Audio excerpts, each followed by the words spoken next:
Então é essa, que a gente fala sempre aqui e vai falar sempre, vai continuar falando, tá?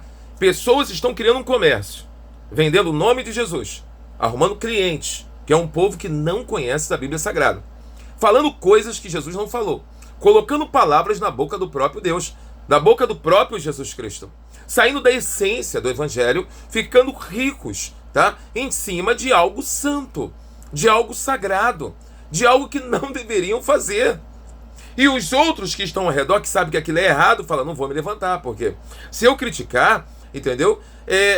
Vão achar que eu estou criticando o ungido do Senhor, e acabam ficando calados. Lá em Apocalipse, Deus cobrou de um servo dele, que estava tolerando Jezebel, que Jezebel ensinasse no meio do povo. O camarada tinha um trabalho perfeito, foi elogiado por Deus, mas foi chamada a atenção no contexto de suportar, de deixar que Jezebel ensinasse. Hoje em dia, muitas pessoas vão sofrer erros de outras pessoas por não fazerem nada. A Bíblia também diz que aquele que sabe fazer o bem e não faz, ele erra o alvo. Ele peca só por não fazer. Precisamos nos levantar contra esse comércio. Não é um papel que vai abençoar a vida da pessoa. Nós fizemos uma live aqui na internet, diversas pessoas curadas instantaneamente. Febre desaparecendo do nada. Dores na coluna sumindo. Não passamos envelope, não falamos que foi a mão de ninguém, não falamos nada, foi Jesus, o seu sacrifício, a fé em Jesus Cristo. Se a gente não se levantar, não pregar a verdade agora, ou nos calarmos diante dessa situação, a perseguição que vai vir sobre eles, sobre os atos errados, sobre os crimes de alguns, vai começar a cair sobre aqueles que não são culpados, porque ficaram calados diante de uma situação dessa. Não podemos aceitar isso, gente. Você precisa usar o seu canal, você precisa falar na sua congregação, vocês precisam comentar, isso está errado. Jesus Cristo não aceita isso. O camarada pega uma mão, molha um papel e vende por R$1.000 lá dentro. Aquele que fizer é abençoado. O que não fizer é porque não teve fé para fazer. Gente, Jesus nunca fez isso.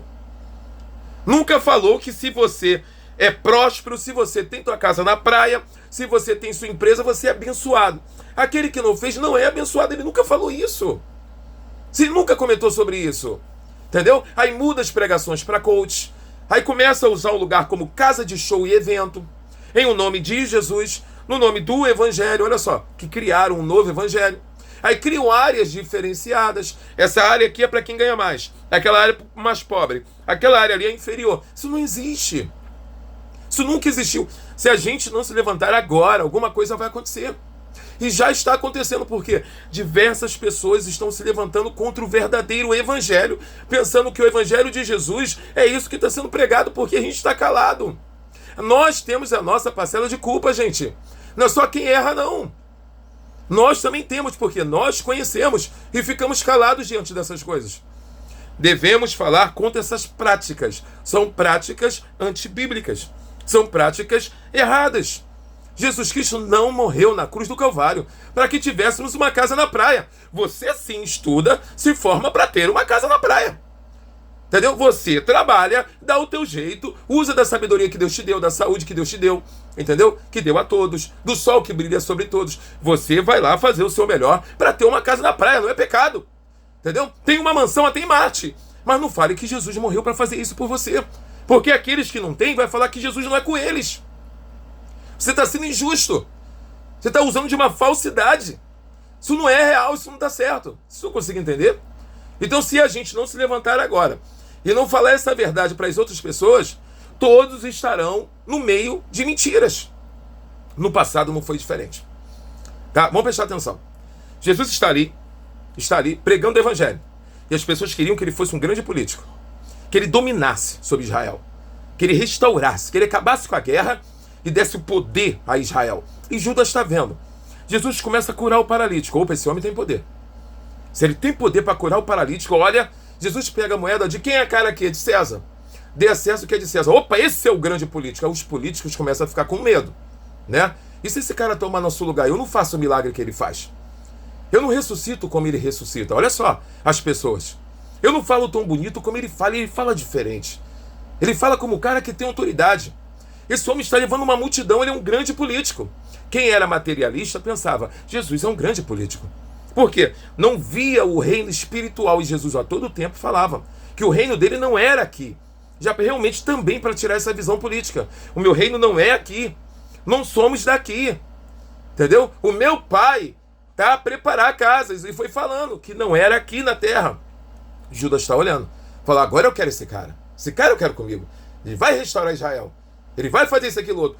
Quando Jesus percebe, ou seja, Judas percebe que Jesus não era aquilo que ele imaginou, ele viu curas, ressurreição, ele usou do poder de Deus também, tá? Quando ele viu, ele falou, não quero esse cara. Ele não vale para mim. E é o que está acontecendo hoje em dia. Muitas pessoas estão falando, não quero esse Jesus aí. Que Jesus é esse? Poxa, mentira. Gente, pregaram um Jesus errado, está decepcionando um monte de gente. Um Jesus político, um Jesus que vai dar casa, que vai dar empresa, que vai dar poder, que vai dar cargos altíssimos, que vai mudar a sua vida para melhor nesse mundo, que vai fazer você reinar nesse mundo. Sabe o que acontece? Você não vai chegar lá. Não vai. Vai ficar decepcionado como Judas. Quantos Judas nós estamos levantando? Quantos Judas nós estamos ajudando a se levantarem contra Jesus? Porque estamos pregando errado. Judas entendeu tudo errado. Lá ele entendeu, tendo Jesus como pastor. Hoje não precisa nem entender. Nós mesmos já pegamos o pensamento de Judas e já criamos doutrinas em cima dos pensamentos de Judas. Tá? Gente, esqueça o pensamento de Jesus. Esqueça a fala de Yeshua. Né? Ou esqueça a fala de Alcha, como você crê, né? De Jesus Cristo. Vamos falar agora a fala do pensamento de Judas. Nosso Senhor, o Judas. Vamos lá, Judas pensou assim, assim. É porque é assim que é. Tá? Ia lá na sacola, pegava um valor da sacola. Não tá aqui, ó. Ele vai dar para pobre, então, pô, dá para mim, poxa. Pega a mão da sacola. Em alguns lugares é feito a mesma coisa. E não estamos percebendo, tá? O que tá para acontecer é tão grande que se não nos levantarmos contra isso, e vamos para o mesmo saco, para o mesmo lugar. Porque todos estão vendo. Fora do país, fora do Brasil, quantas pessoas, quantas autoridades falam mal do evangelho que é pregado no Brasil. Quantas pessoas têm vergonha de lembrar de citar. Com tantas igrejas, com tantos meios que falam do evangelho, com tantas, a gente precisa parar, colocar nossa mão na consciência e ver se o que a gente está fazendo é certo ou errado. É só esse o pensamento. A gente não pode aceitar qualquer coisa. A gente tem que fazer a real e lutar. Ó, nos últimos dias não sofrerão a sã doutrina. Está mais do que falado, está mais do que certo. Não sofrerão. E é diferente disso que estamos vivendo? Claro que não, né? Claro que não.